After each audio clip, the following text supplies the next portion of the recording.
There was a time when the name Jean-Claude Van Damme was etched deeply into the history of action films as an irreplaceable icon. From the late 1980s through the entire 1990s, he was the face representing the explosive wave of Western martial arts in Hollywood. His role as Frank Dux in Bloodsport turned a low-budget movie into a global VHS phenomenon, paving the way for a string of subsequent successes like Kickboxer, Universal Soldier, and Timecop, the film that grossed over $100 million worldwide and became the highest-grossing work of his career at that point. At his peak, Van Damme commanded salaries of up to $8 million per film, on par with many A-list stars of the era.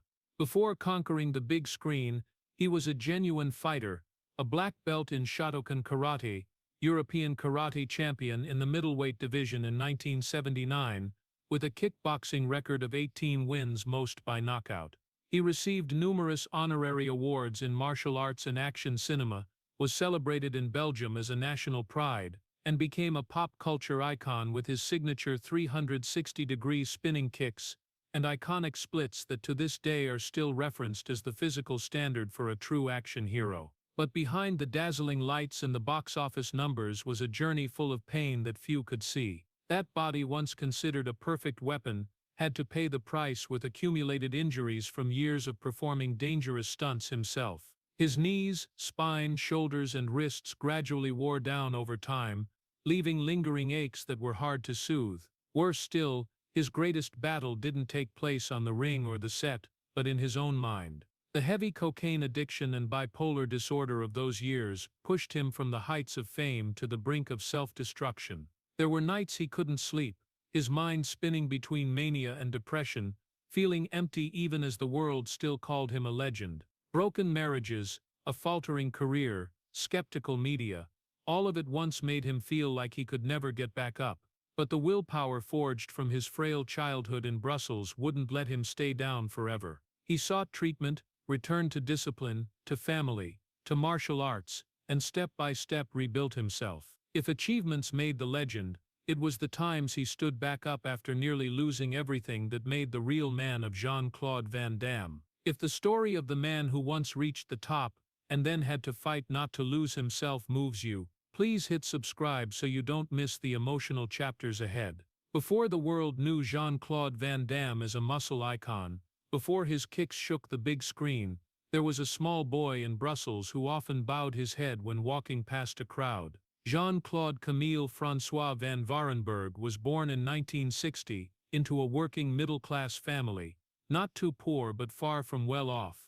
He wasn't a standout kid at school, not tall, not loud, not the kind of boy people turned to look at because of confidence. On the contrary, Jean-Claude was skinny, narrow-shouldered, with thin arms that seemed like they could be bent with just one push. And at 8-9 years old, that was enough to make him a target.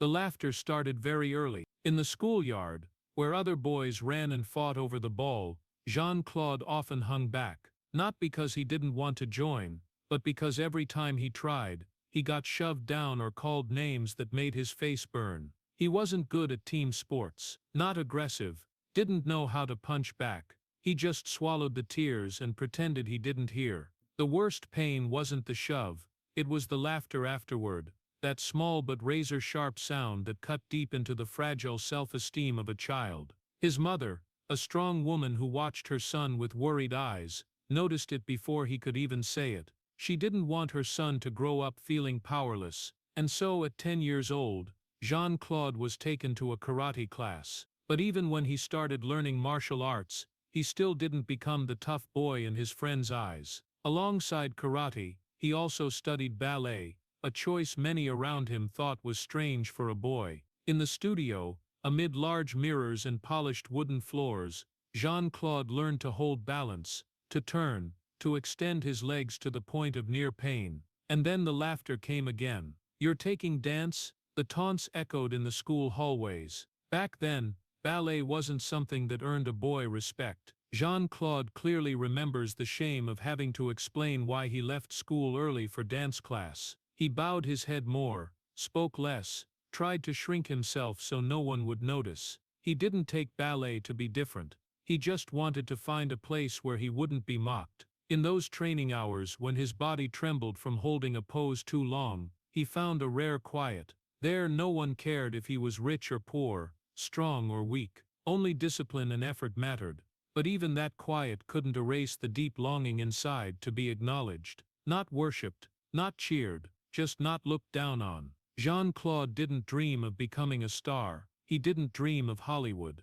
At 12, 13, all he wanted was to walk into the schoolyard without hearing laughter behind his back. Karate gradually changed his body. Small muscles began to show under skin once seen as frail. His kicks became faster and more precise. But every time he won a small tournament, every time he was handed a modest trophy, Jean-Claude still didn't feel it was enough. Because deep down, he wasn't fighting to be the strongest. He was fighting so he wouldn't be a joke anymore. The pain of being ridiculed became silent fuel, pushing him to train harder, to be stricter with himself, more demanding of every move. There were evenings, after practice, when he sat alone in his room, looking in the mirror and trying to find something to be proud of on that face. But the reflection often showed only exhaustion, and one unanswered question: when will it be enough? That boy didn't know that his very vulnerability would later form the foundation for an extraordinary willpower. He didn't want to be strong to dominate anyone. He just wanted to stop being laughed at. And perhaps because his beginning wasn't ambition but hurt, Jean-Claude Van Damme's later journey became so profoundly moving, because before he learned to kick higher than his head, he had to learn to stand tall amid the laughter without falling. The laughter in the schoolyard didn't disappear right away. It just changed in volume. And for the boy who once walked with his head down, martial arts gradually stopped being just an after-school class. It became the only thing that made Jean-Claude feel he had the right to exist. For Jean-Claude Van Damme, karate didn't start as a romantic passion. It started as a silent declaration of war, not against the world, but against his own weakness. He trained not because he liked it, he trained because he was afraid. Afraid of the feeling of being shoved down, afraid of the laughter, afraid of the pitying looks. In the small training room in Brussels, when the other kids had gone home, Jean-Claude stayed behind, one kata after another, one kick after another, muscles trembling, lungs burning, sweat dripping onto the wooden floor in small streaks. But he didn't stop. Every time his body wanted to rest, an old memory echoed in his head, someone's mocking laugh, and he kept going. Martial arts gradually became the only structure that brought order to a deeply wounded soul. There were rules, there were scores, there were victories. No one laughed when you won. No one called you weak when you stood on the podium receiving a medal. And Jean-Claude began to understand something dangerous. His worth could be measured by victories. He no longer trained to be better than yesterday. He trained so he would never go back to being that old boy. Mornings started before the sun rose, running in the biting cold air of Belgium. Afternoons were karate. Evenings were ballet. His legs hurt so much that many nights he had to ice them. Toes scraped raw, knees bruised purple. But instead of seeing those as signs to stop, Jean-Claude saw them as proof he was getting closer to a version of himself that was good enough. By his teenage years, the once skinny body had transformed, shoulders broader, thigh muscles prominent, kicks sharp and fast like blades. He started competing, small tournaments, then bigger ones, first medal, then another. Each victory brought a brief moment of peace, but only brief, because as soon as the applause faded, the familiar question crept back into his head: what about next time? The obsession seeped into every detail. A kick not high enough would be repeated hundreds of times. A spin not smooth enough would keep him awake. Jean-Claude didn't just want to win, he wanted perfection, and that perfection had no limits. It moved further away every time he thought he had reached it. Friends started calling him extreme. Family worried because he no longer knew how to rest. But he heard nothing except the pounding of his own heart when he stepped onto the ring. Victory became the sole measure of self-worth. If he lost, he didn't just fail in a match. He felt himself slipping back to being the boy who was laughed at years ago. And so every fight stopped being just sport. It became a battle to protect his identity. To prove that all those years of grueling training weren't meaningless. to prove he was no longer a joke. At the same time, ballet, the discipline once mocked, became his secret weapon. The flexibility, balance and ability to control even the smallest muscles set Jean-Claude apart from other fighters. But instead of enjoying that difference, he demanded even more from himself. Sometimes, standing alone in front of the training room mirror, he looked at his increasingly perfected body and still saw flaws. Not strong enough, not fast enough, not impressive enough. The obsession with perfection began to feel like an invisible cage. It drove him far, but it also trapped him in a constant fear of failure. Every achievement didn't bring freedom. It only raised the bar higher. Jean-Claude no longer trained for joy. He trained to erase the past. But the past didn't disappear. It just waited silently in the moments he felt he wasn't enough. By the end of his teens, after winning many national and international titles, outsiders saw a promising young fighter. But inside, Jean-Claude was still the boy who bowed his head. The only difference was that now he hid the fear behind iron discipline and coldly precise kicks. Martial arts was no longer a refuge. It became the only way to survive. And when perfection becomes the cage, one can fly higher than anyone, but also easily forget what it feels like to be free. But then came a moment when even the cage called perfection grew too small. Brussels was no longer big enough for the ambition swelling in the young man's heart.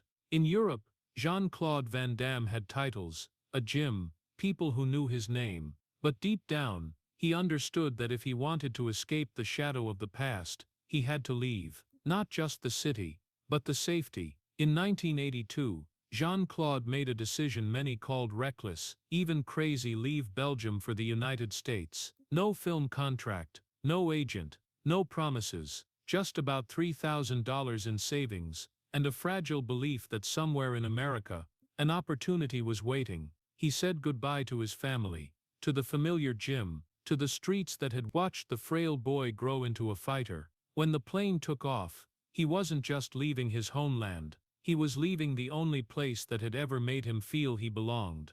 Los Angeles in the early 80s was no gentle promised land. The city was full of lights, but also full of broken dreams. Jean-Claude stepped off the plane with English that wasn't fluent, with a different look, with a hard-to-pronounce name. No one was waiting for him there. No family, no friends, no producer with a contract ready. Just a vast, cold city. In the first days, he rented a cheap room.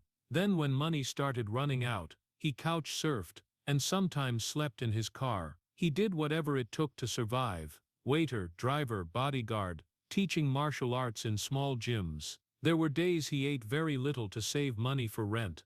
There were nights he lay staring at the car ceiling, wondering if he had made the biggest mistake of his life. $3,000 wasn't a big number in Los Angeles. It vanished faster than he thought. He went to studios, carrying photos and hope. He stood outside studio gates, waiting for a chance to meet someone important. But Hollywood didn't open its doors just because you believed in yourself. There were hundreds, thousands like him, young, strong, full of ambition, and many of them spoke better English, had better connections, had better backing. Jean-Claude had nothing but discipline and stubbornness. Loneliness became a constant companion. In Belgium, even while fighting for respect, he had family nearby. In Los Angeles, if he disappeared, maybe no one would notice. No one was waiting for him in LA. No one expected him to succeed. No one needed him there. And that truth was both terrifying and liberating. He started going to the gyms where action actors trained. He observed how they moved in front of the camera. He understood that his martial arts were real, but film demanded something else. A kind of performance, a different rhythm. There were times he almost gave up, when money was nearly gone, when auditions ended with a shake of the head, when people told him he didn't have a star face. But every time the thought of returning to Belgium appeared, another image came up, the boy being laughed at in the schoolyard. He couldn't go back, as if he had never tried. There's a famous story that Jean-Claude once approached a producer in a restaurant, performing a few martial arts moves right there on the spot to impress him. It wasn't arrogance. It was desperation mixed with the last remaining shred of belief. He was willing to look foolish if it meant even a tiny chance. Those early years in America had no glamour, just sweat, silence, and cheap meals. But in that very loneliness, Jean-Claude learned something no gym could teach: the ability to survive when no one is clapping. He learned to stand alone in a strange city and still believe he had value. Leaving Belgium wasn't just a geographical step, it was a psychological one. He left safety to face his greatest fear, that he might not be enough. And in Los Angeles, among millions of people trying to become somebody, Jean-Claude Van Damme started over from zero. No audience, no titles, no one waiting, just a man carrying a past full of mocking laughter and a determination that this time, if anyone laughed, he wouldn't turn and run. Then the opportunity finally came, not with fanfare, not with a red carpet, but quietly, like a door creaking open in a dark room. In 1988, Jean-Claude Van Damme was given the lead role in Bloodsport, a modest-budget martial arts film, with no A-list stars, not expected to become a blockbuster. But for him, it wasn't just a role, it was a chance to survive. The role of Frank Dux, the fighter entering the mysterious Kumite tournament, almost mirrored Jean-Claude's own journey. A foreigner stepping into an unfamiliar arena, bringing real skills and a hunger for recognition. On set, he wasn't playing a fighter, he was a fighter. The kicks, the spins, the fluid movements sculpted from ballet and iron karate discipline, all of it was real. No stunt double, no pretending. When the film was finished, few in the crew believed it would amount to anything. But then the unexpected happened. Bloodsport exploded not on Hollywood's red carpets, but in video stores across America through VHS tapes. Those cassettes were rented over and over, until the edges wore thin. Teenagers watched the fight scenes again and again like memorizing a Bible of action. Frank Dux became an icon, and along with him, Jean-Claude Van Damme stepped out of the shadows. For American audiences at the end of the 80s, he was something fresh, not the muscle giant, like Arnold Schwarzenegger, not the silent hero, like Sylvester Stallone. He was a blend of power and flexibility, speed and aesthetics. His spinning kicks became his signature.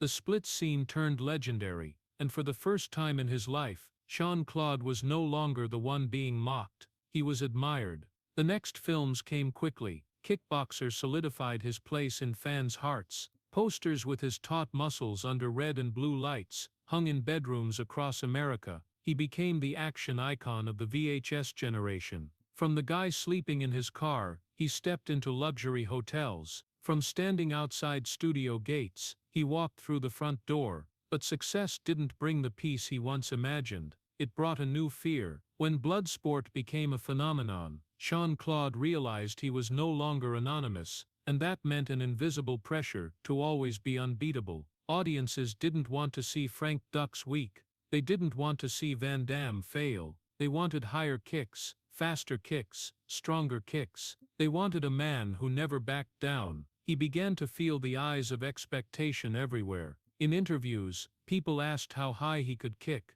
In the gym, he pushed himself to be faster than yesterday. Every new film wasn't just an artistic project, it was a test of whether he still deserved that image. He feared what had haunted him as a child, being laughed at. The only difference now was that the laughter could come from millions. The success of Bloodsport opened Hollywood's doors but closed the door on normalcy. Jean-Claude began building the indestructible warrior image, like armor. On screen he never retreated. Off-screen he started feeling he wasn't allowed to be weak. If he failed one day, would the audience turn away? Would Hollywood find someone faster, younger? The dream had come true, but at the same time, a quiet worry began to form. Jean-Claude Van Damme was no longer fighting so he wouldn't be laughed at. He was fighting so he wouldn't lose everything. And in the blazing lights of Hollywood, amid the cheers and giant posters, he began to understand that becoming a legend could be even scarier than just being a skinny boy in Brussels. After the success of Bloodsport, everything happened so fast that even Jean-Claude Van Damme barely had time to realize he had stepped into a different machine. By the late 80s and early 90s, he wasn't just a rising star. He became a brand. Kickboxer continued to cement his status as the top martial arts face. Universal Soldier put him in a bigger arena, shoulder to shoulder with big names and grossing hundreds of millions of dollars. Timecop became the highest-grossing film of his career at that point, proving that Van Damme wasn't just a VHS phenomenon, but a genuine box-office star. His salary skyrocketed. From tens of thousands of dollars, he moved to millions per film. At one point, the figure reached $6, then $8 million, an enormous amount for the guy who had slept in his car less than a decade earlier. Mansions, luxury cars, lavish parties. The flashbulbs no longer blinded him, they became familiar. Every time he walked into a meeting, people listened. Every time he signed a contract, the numbers grew bigger. But along with that soaring rise, something else was quietly growing: the ego. Jean-Claude was no longer the man who just needed one chance to survive. He began to believe he was the center of Hollywood's action storm. The years of having to prove himself turned into a need to control everything. Scripts had to follow his vision. Camera angles had to glorify his kicks. Editing rhythms had to highlight his speed. He didn't just want to play the hero. He wanted to decide how the hero was seen. At first, it was confidence. But the line between confidence and paranoia is very thin. With every successful film, he became more convinced that his instincts were always right. With every contract signed for a higher number, he felt more and more that he couldn't be wrong. Hollywood worships success, but it also turns its back quickly when it feels something is hard to control. Behind the scenes, rumors started spreading. Van Damme demands too much. Van Damme wants to rewrite scripts. Van Damme wants to control editing. Some thought it was just the ambition of a big star. Others began whispering that he was losing balance. Inside, the pressure never disappeared. On the contrary, it grew with every $1 million. Each film had to be bigger than the last. Each kick had to be higher, more dangerous. Each character had to be more invincible. Jean-Claude began living as if he wasn't allowed to be weak, and to maintain that image, he worked non-stop, filming back-to-back, training non-stop, moving from one set to another without any real time to stop. The exhaustion built up, but he wouldn't allow himself to acknowledge it. Instead, he compensated by controlling even more tightly. If everything around him was perfect, maybe the inside wouldn't collapse. But that perfection began to feel like an invisible weight pressing down on his mind. Long nights of partying, impulsive decisions, confidence turning into stubbornness. He once fought so he wouldn't be laughed at. Now he fought so he wouldn't be replaced. And in the fear of losing his place, the ego became a shield. He didn't just want to be an action star. He wanted to be the one irreplaceable action star. But Hollywood isn't a ring with clear rules. It changes fast, it's ruthless, and it's disloyal. While audiences still loved the spinning kicks, behind the scenes the tension was starting to be felt. Jean-Claude was flying higher than ever, but when someone flies too fast, too high, without looking down, the ground can become the only thing waiting ahead. And those too much too fast years, no matter how brilliant, quietly laid the foundation for a fall that even he couldn't yet imagine. The too much too fast years didn't end with a big explosion. No fiery car crash on the highway. No plunge into the deep sea like in the movies. No dramatic moment for the audience to hold their breath. Jean-Claude Van Damme's collapse happened quietly, silently, and far more terrifyingly, because it came from within. At the peak of his fame in the 90s, when his name was still bold on posters for Universal Soldier and Timecop, a habit began creeping into the long nights after the set: cocaine. At first, it was to keep the energy, to soothe the pressure, to feel like he was still in control of everything. But very quickly, it stopped being a choice. It became a need. At one point, he was spending up to $10,000 a week on cocaine, a number that didn't just show wealth, but showed how far the dependency had spiraled out of control. Cocaine didn't weaken him right away. On the contrary, it made him feel even more invincible. Staying up for days straight, talking faster, thinking faster, believing every idea he had was genius. He walked into meetings with explosive energy, with rapid demands, with near maniacal confidence. But behind those sharp eyes was accumulated exhaustion and a mind growing more and more chaotic. There were nights he didn't sleep, not because of filming, but because he couldn't. His body was wrecked, but his mind was spinning, idea after idea, doubt after doubt. He started feeling misunderstood, opposed, surrounded by people who weren't on his level. Confidence turned into paranoia, and in the Hollywood world, where image matters more than truth, small changes in behavior quickly became whispers behind his back.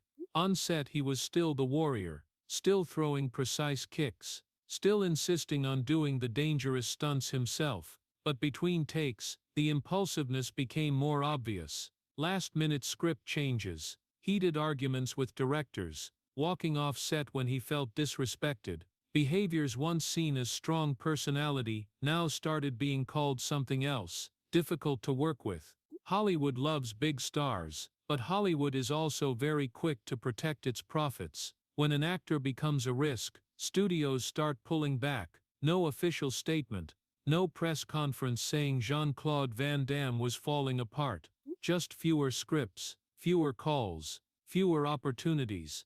And in closed-door meetings, people started calling him unstable. That was the word that hurt more than any criticism of his acting. Unstable. After all those years of forging himself to never be seen as weak, now he was viewed as a liability. Studios wanted certainty. They wanted someone who showed up on time, delivered lines, and didn't bring personal storms to the set. And Jean-Claude in those years had become the storm. There was no single moment that marked the collapse. No specific fall to point to and say that's when it all ended. His self-destruction was like a small crack in glass. At first no one noticed, then it spread slowly. Every sleepless night was another crack. Every gram of cocaine was another fracture. Every argument was a tiny snap. He once fought the world with his body, but now the opponent wasn't standing in front of him. It was in his blood, in his brain, in the thoughts racing out of control. No waves to swim up from, no safety line to grab, just the loneliness of a man sitting in a luxurious room, looking in the mirror, and not recognizing himself. Those around him began to worry. Family endured the unusual outbursts of anger, friends gradually kept their distance, and Jean-Claude, deep down, began to feel what he had once feared most, losing everything. But instead of stopping right away, he sank deeper. Because admitting the problem meant admitting he was no longer invincible. That was the real tragedy. Not a big accident, but the quiet collapse of the image he had spent his entire life building. Not a spectacular fall, but a silent, gradual slide. And amid the Hollywood lights, where audiences still remembered those perfect kicks, Jean-Claude Van Damme began to face the most dangerous battle. A battle with no audience, no applause, just him and the quiet self-destruction of his own making. But cocaine was only the surface of the storm. What was really happening deep inside Jean-Claude Van Damme couldn't be explained by a single stimulant alone. As his behavior grew more erratic, as explosive energy alternated with terrifying dark silences, doctors finally gave him a diagnosis he didn't want to hear: bipolar disorder. To the public, it was just a medical term. But for Jean-Claude, it was a mirror forcing him to look straight at the truth. The greatest enemy wasn't Hollywood, wasn't the press, but his own mind. The manic episodes that once made him feel godlike now had a name. When mania rose, he believed he was invincible. Ideas poured out non-stop. He spoke fast, thought fast, acted fast. Bold decisions were made in just minutes. He felt he understood everything, controlled everything. Every spotlight seemed to shine only on him. It was the feeling of standing on top of a mountain and screaming into the sky that nothing could pull him down. But that mountaintop wasn't permanent. After each manic high, a deep, dark abyss followed. Depression wasn't loud. It didn't make him scream or smash things. It made him silent. Days when he didn't want to leave bed. Hours staring into nothingness with no sense of purpose. Emptiness seeped into every breath. The man who could once throw a 360-degree spinning kick on screen sometimes couldn't even muster the strength to get up from the sofa. In those moments, he didn't want to conquer Hollywood. He just wanted to disappear, not to die, just to vanish from the expectations, from the pressure, from himself. And the scariest part was knowing that both versions were him. One who believed he couldn't be defeated, one who believed he didn't deserve to exist. Doctors prescribed medication. The drugs softened the swings, made the mind less extreme, but they also dulled the flashes of light he once saw as creative fuel. There were days he felt like he was living under a foggy glass, not too happy, not too sad, just existing. And for someone used to the high of mania, that stability sometimes felt unbearable. So there were times he stopped the meds, believing he had it under control, believing his willpower was strong enough to self-regulate. But bipolar doesn't vanish just because you want it to. When he stopped the medication, the swings returned, stronger, sharper. Mania came back like a raging wave, bringing impulsive decisions. And in those phases, cocaine reappeared like an old friend. A dangerous cycle formed: mania, stopping meds, relapse, collapse, depression. The lonely nights became battlefields. In the large room where posters of films that once brought in millions hung on the walls, Jean-Claude sat alone. No cheers, no dramatic soundtrack, just the sound of his heartbeat and thoughts that wouldn't stop. Some nights he paced back and forth, unable to sleep, his mind racing at a terrifying speed. Other nights he lay motionless, staring at the ceiling, feeling swallowed by an invisible darkness. The irony was that the public still saw him as an icon of strength. They saw the muscles, saw the kicks, saw the man who feared no opponent. But inside, he began to fear his own mind. Fear not knowing which version would wake up tomorrow. Fear that one impulsive decision could destroy what little remained. His family witnessed those changes in silence and worry. Relationships bore the weight of psychological waves they couldn't control. Jean-Claude wasn't just fighting to save his career, he was fighting to hold onto his family, to not become pain for the people who loved him. But every battle took place inside, with no audience, no bell to signal the rounds. Perhaps this was the greatest paradox of his life. The man who built an invincible image had to learn to admit his own fragility. Bipolar didn't make him weak, but it forced him to face the truth that physical strength couldn't control everything. Some battles can't be won with higher, stronger kicks. And in those years, the central emotion wasn't anger, wasn't arrogance, but a quiet fear. A fear that his mind could betray him at any moment. The fear that everything he had built from that mocked boy long ago could vanish not from an external blow, but from an internal wave. People often think heroes only fear opponents in front of them.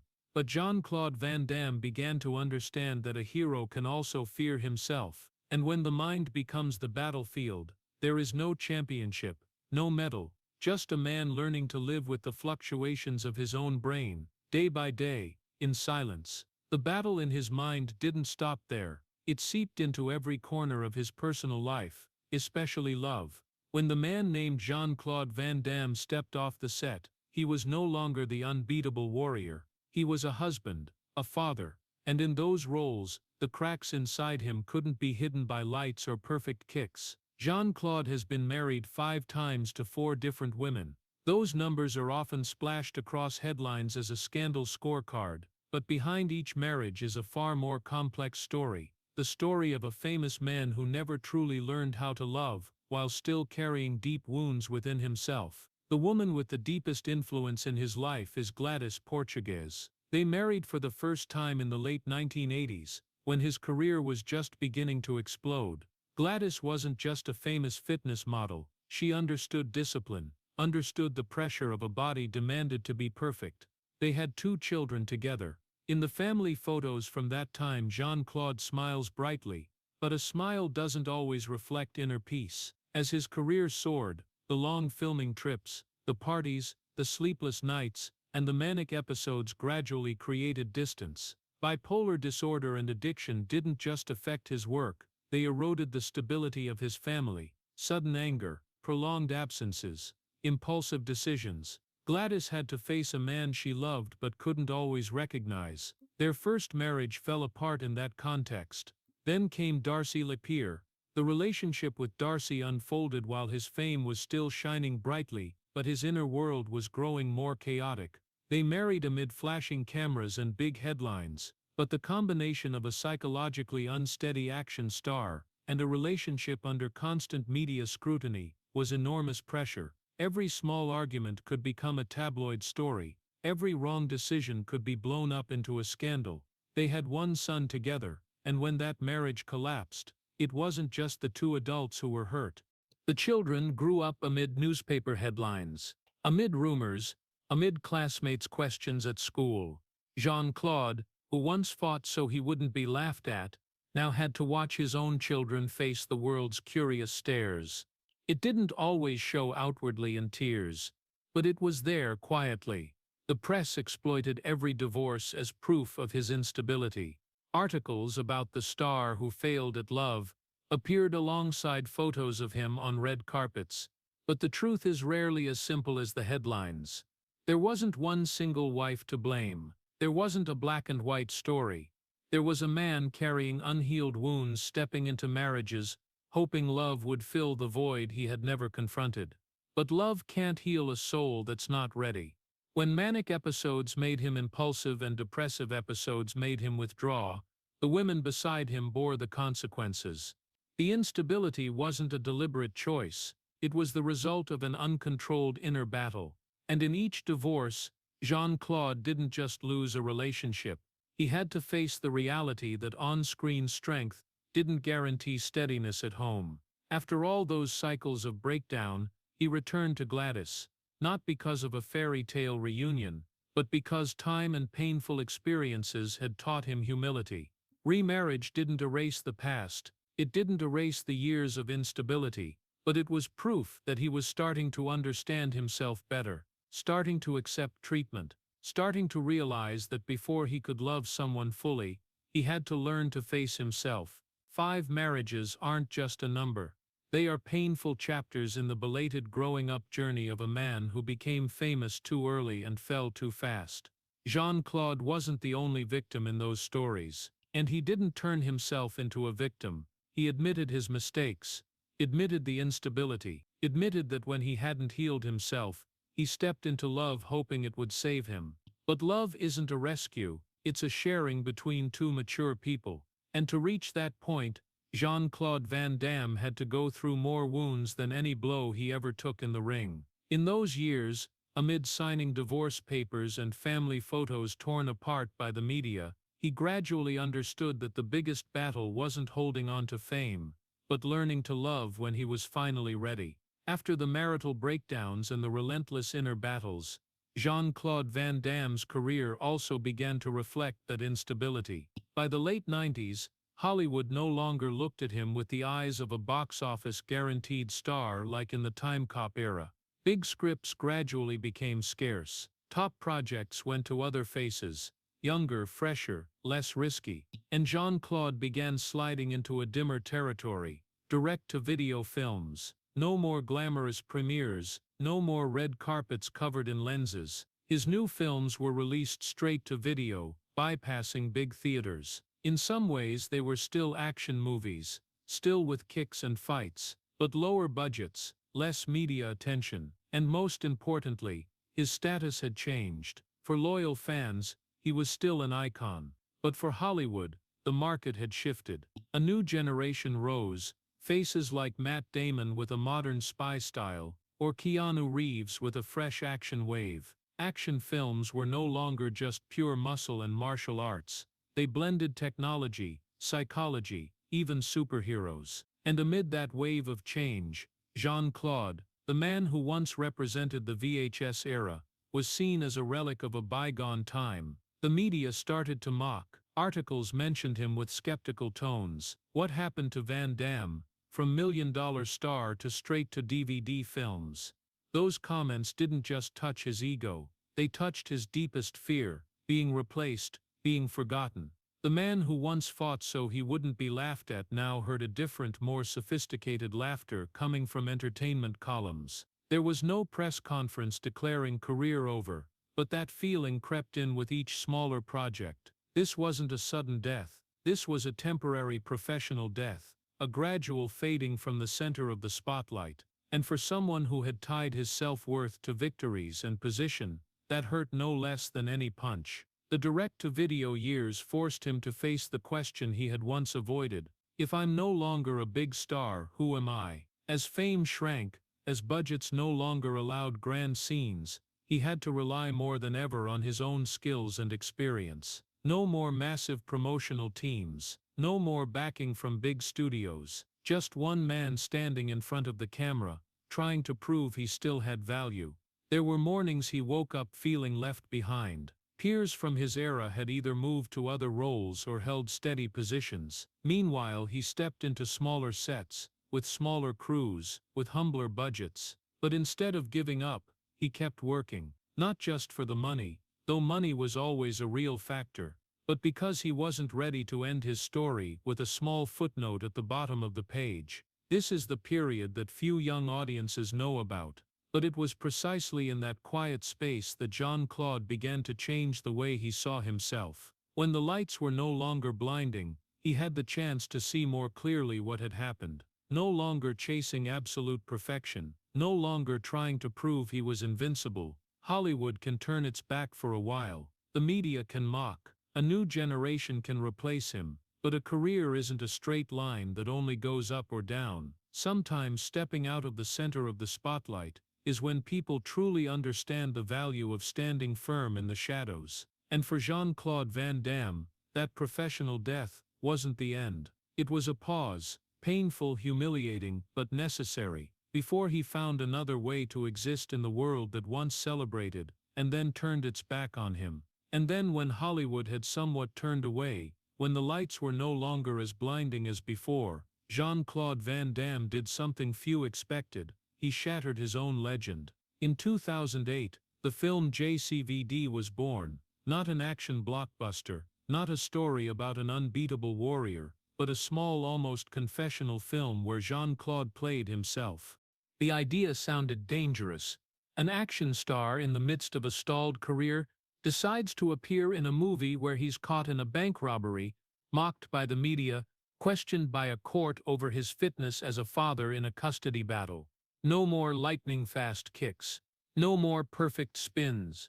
Just a middle-aged man, tired, viewed by the world with skeptical eyes. And then came the scene that became iconic. In a fourth-wall-breaking moment, the camera slowly lifts Jean-Claude out of the chaotic robbery scene, letting him float in mid-air, looking straight at the audience and beginning a monologue. Not as the character, but as himself, speaking about his own life. He talked about his childhood, about his career, about his mistakes, about addiction, about being mocked. His voice trembled, his eyes reddened, and then in front of the lens, the man who once played fearless warriors cried. Not the cinematic kind of crying, not tears staged for drama, but real tears, from a man who was too exhausted from pretending to be strong. In that monologue, he admitted he had been wrong, admitted he had hurt others, admitted that success didn't prevent loneliness. He spoke about how he once wanted to be loved, wanted to be recognized, but pushed everyone away. And in that moment, the symmetry of his life became painfully clear. The man who once played heroes saving the world, now confessed he couldn't save himself. The man who fought dozens of enemies on screen, now spoke about the battle with his mind. The man once seen as a muscle icon, now admitted he was tired. Audiences no longer saw Frank Dux. They saw Jean-Claude, no longer the legend lit by studio lights, but a real human standing in the harsh light of truth. And strangely, instead of turning away, many found empathy.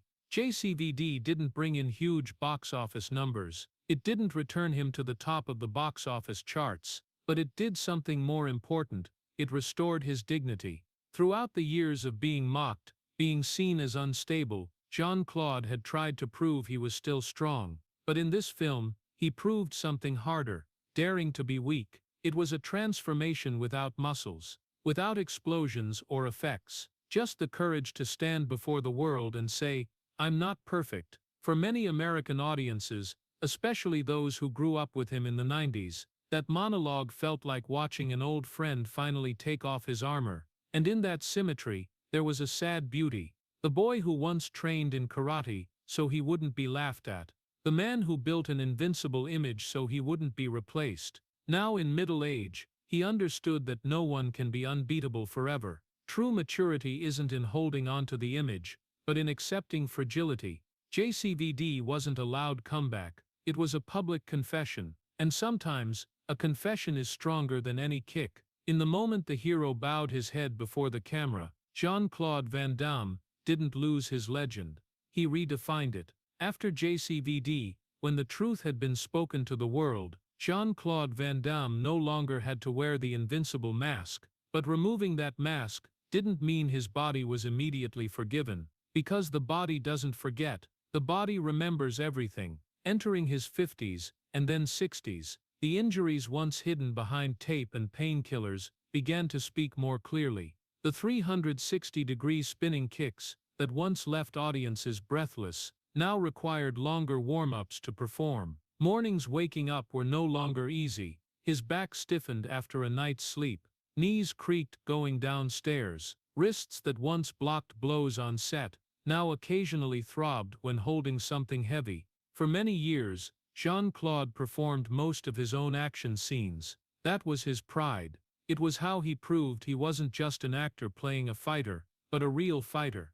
But every fall onto concrete, every impact with cables or brick walls left a mark. When he was young, adrenaline masked the pain. Past middle age, the accumulated damage became an uninvited companion. Back pain became a silent obsession. Years of spinning, jumping, pushing his body to the limit, put constant pressure on his spine. There were days he spent hours just stretching and doing physical therapy before even starting to train. His knees, the most crucial joint for a fighter, no longer responded as quickly. Every high kick now had to be carefully considered, not because he lost skill, but because his body no longer allowed the recklessness of before. Surgery became part of the maintenance process, not cosmetic surgery to change appearance, but to repair internal damage. Orthopedic procedures, injections, long sessions with sports doctors. It wasn't always mentioned in interviews, but it was the reality of a body that had been demanded to be perfect for decades. And the hardest thing to accept wasn't the pain, it was the comparison. Jean-Claude at 25 could spring like a coil. Jean-Claude at 35 could do splits between two moving trucks. Jean-Claude at 55 had to warm up thoroughly just to avoid pulling a muscle. The flexibility was still there, but no longer effortless. Every movement now came with awareness of limits. There's a saying that perfectly reflects this phase of his life. The body never forgets what ego demanded. The body doesn't forget what the ego once required. When he demanded it jump higher, faster, more recklessly, to maintain the unbeatable image, the body quietly recorded the bill, and that bill arrived in the later years, without fanfare, without drama. Yet instead of seeing it as punishment, Jean-Claude gradually learned to see it as a reminder. He no longer trained to prove he was better than anyone. He trained to maintain, to keep his body healthy enough for reasonable projects, to be able to play with his children, to stand straight in front of the mirror without having to perform. The 50s to 60s are no longer a race against the new generation. It's a conversation between him and his own body. There are days he has to accept rest instead of pushing through. There are movements he adjusts to fit his current limits. That's not surrender. That's maturity that youth didn't allow. The man who once built his career on physical prowess now understands that his value doesn't lie only in the height of his kicks. When the body slows down, he gets the chance to listen to it, listening to a heartbeat that's no longer racing too fast, listening to his breath during meditative training, listening to pain as a memory rather than an enemy. In the Hollywood spotlight, audiences may remember the dazzling action sequences, but in the quiet training room, Jean-Claude understands better than anyone that every scar is a chapter of the story. His body carries the history of years of conquest, mistakes and times he tried to push beyond limits, and even if it's no longer as flexible as before, it still stands firm.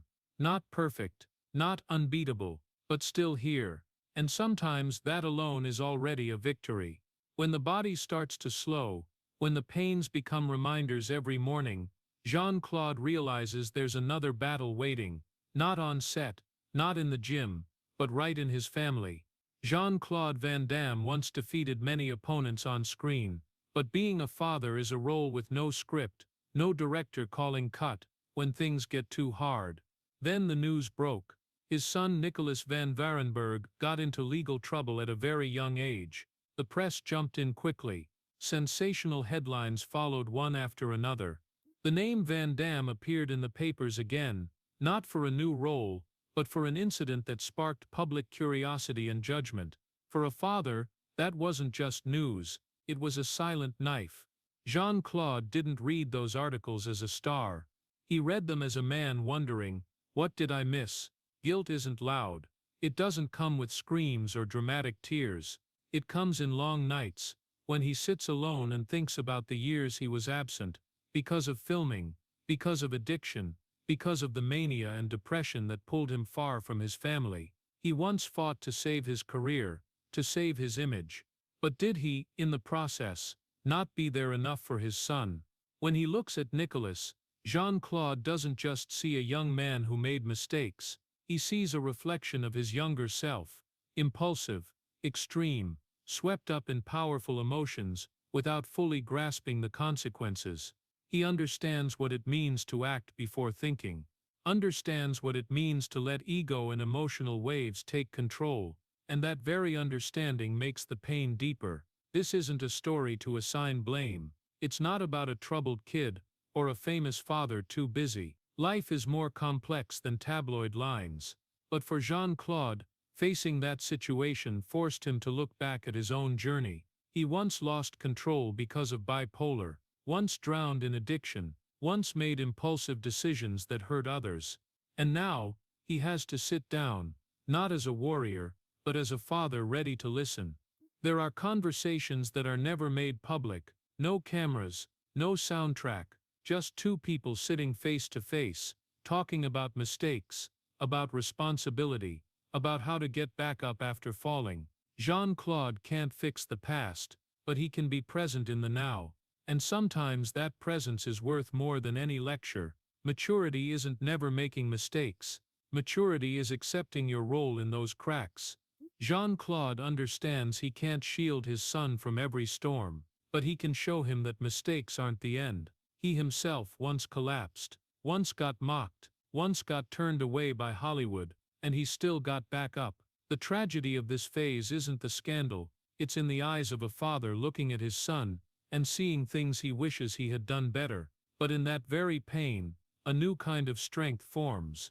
Not muscular strength, not ego strength, but the strength of humility. Jean-Claude no longer tries to prove he's unbeatable. He no longer builds an image. He just tries to do what youth once didn't allow: take responsibility, listen, and love without conditions. When facing his son, he doesn't see a problem to fix. He sees a person struggling, just like he once struggled. And perhaps in that moment, the symmetry of his life appears again: the boy who once wanted not to be laughed at, the man who once feared being replaced, now just wants his son not to fight alone. That's not a perfect ending, not a fairy tale where everything turns good instantly, but it's progress for a man learning to put family above fame. And sometimes the greatest maturity isn't winning against the world, but daring to sit down in front of your child and say, "Dad messed up too, but we'll get through this together." And then time does what no one can stop: it quiets the noise. At 65, Jean-Claude Van Damme no longer stands amid cinematic explosions, no longer the face plastered across theater posters. His life is quieter now, but that quiet isn't failure, it's a choice. Mornings begin differently than before. No more staying up from mania, no more parties stretching until sunrise. He wakes early, but to do light training, to stretch a body that's gone through decades of impacts. The exercises no longer aim to prove anything to the world, they aim to maintain, to keep knees sturdy enough to walk without pain, to keep his back strong enough not to depend on painkillers. Jean-Claude still practices martial arts, but slower, more mindful movements. He listens to his body instead of forcing it. Meditation has become part of the morning, something the young man back then might have mocked. Sitting still, eyes closed, following the breath. No audience, no cheers, just presence. And in that stillness he finds what fame never brought: peace. Hollywood still exists. There are still big films, new generations, spectacular CGI superheroes, but Jean-Claude no longer chases after them. He takes on fitting projects, more personal roles, independent films, where he can be himself. No more pressure to top the box office, no more fear of being replaced. There was a time when he lived as if every day was a battle. He had to kick higher. He had to make more money. He had to be recognized more. At 65, he no longer has to prove himself to anyone, not to the audience, not to the press, not to Hollywood, and most importantly, not to the boy who was once laughed at in the Brussels schoolyard. That change didn't happen overnight. It was the result of decades of collisions, with addiction, with bipolar disorder, with broken marriages, with a career of highs and lows. Jean-Claude didn't become perfect. He didn't erase his mistakes, but he learned to live with them without letting them define him. There are afternoons when he sits on the porch, watching sunlight fall across the quiet garden. No more cameras, no more interviews, just a man who has walked through enough light and darkness to understand that his worth doesn't lie in box office numbers. It lies in the ability to stand firm after nearly collapsing so many times. He is no longer the blazing legend of the 90s, no longer the explosive icon with taut muscles under red and blue lights, but he is also not a sad story of fading away. He is a survivor of addiction, of bipolar disorder, of Hollywood turning its back, of broken marriages, of long nights when it felt like there would be no tomorrow. At 65, Jean-Claude Van Damme no longer needs to do splits between two moving trucks to prove anything. Just being able to wake up, take a deep breath, do a few slow movements, and look in the mirror without avoiding his own eyes. That's enough. The stillness doesn't make him smaller, it makes him more real. And perhaps after all those years racing toward the light, the most beautiful thing isn't returning to the top.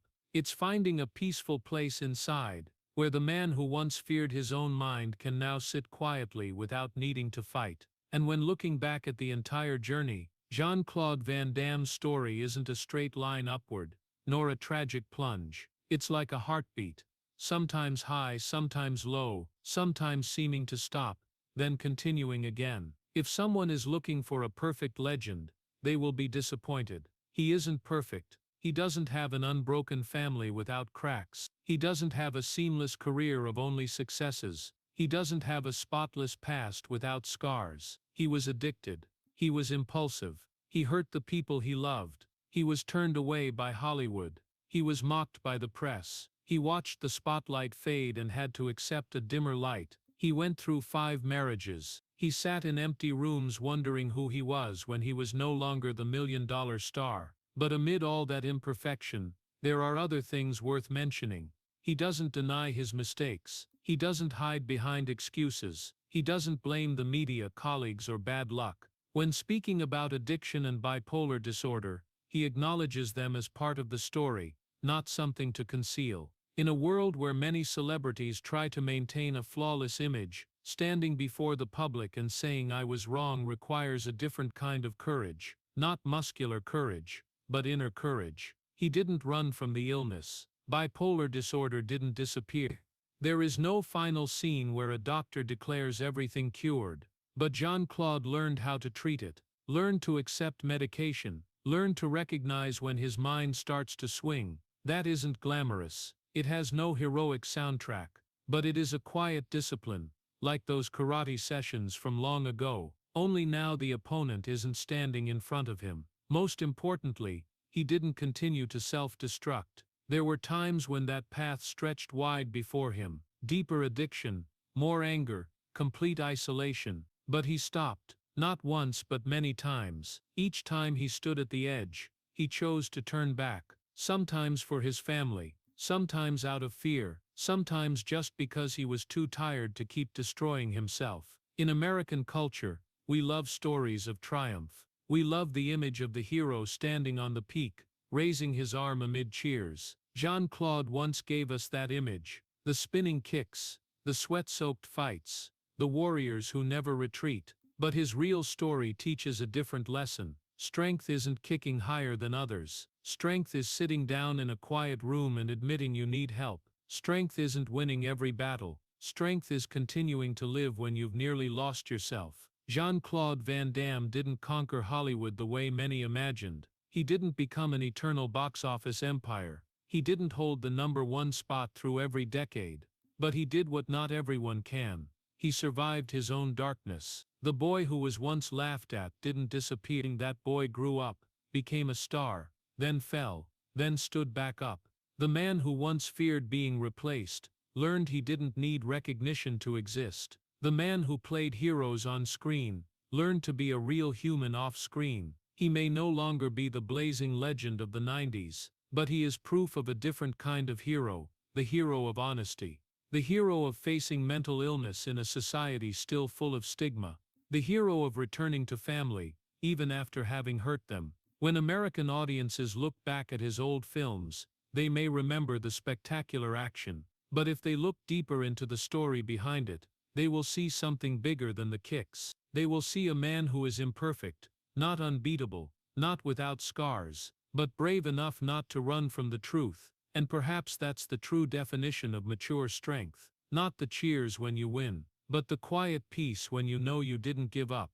Jean-Claude Van Damme didn't defeat every opponent. He didn't keep everything. He didn't write a flawless story. But he overcame the hardest thing himself. He didn't conquer Hollywood. He survived himself. Looking back at Jean-Claude Van Damme's journey, what touches the heart isn't the falls on set or the ups and downs of his career, but the silent battle he endured for decades. From the skinny boy in Brussels mocked for learning ballet, to the star of Bloodsport and Timecop, then spiraling into $10,000 a week cocaine use and a bipolar diagnosis. That's not the story of an unbeatable legend, but of a vulnerable human trying not to be crushed by his own expectations. The monologue scene in JCVD, where he cries and admits his mistakes, is perhaps his bravest moment, because he allowed the world to see him weak. The broken marriages, his son's legal troubles, the lonely nights from Bipolar, all show that physical strength can't replace inner healing.